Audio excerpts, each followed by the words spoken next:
मी नाशिकहून आलेलो आहे। समीर वडजे माझं नाव आहे। आपला मावळा या संघटनेत आम्ही किल्ले रामशेज ही तिसरी मोहीम होती नाशिकची, तिथपासून आम्ही सामील झालो। अतिशय सुंदर असा हा उपक्रम आहे।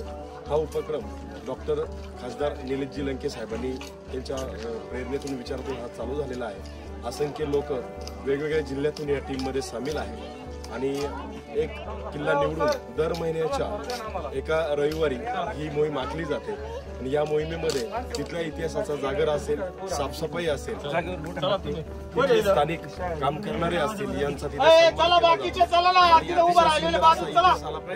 नुसतं शिवछत्रपतींचा इतिहास हा पुस्तकात वाचून नाही तर त्या गडकोट किल्ल्यांवर मोहीम आखून आणि अतिशय व्यवस्थित सुंदररित्या आज सांगितला जातो। आणि या मोहिमेत महिला, बालगोपाल, वृद्ध पुरुष हे सर्व सामील होतात आणि एक इतिहासात गेल्याची एक भावना इथे निर्माण होते। आणि या मोहिमेबद्दल, या उपक्रमाबद्दल खासदार लोकनेते डॉक्टर निलेशजी लंके साहेबांचे मनापासून आभार। जय हिंद, जय महाराष्ट्र, जय शिवराय।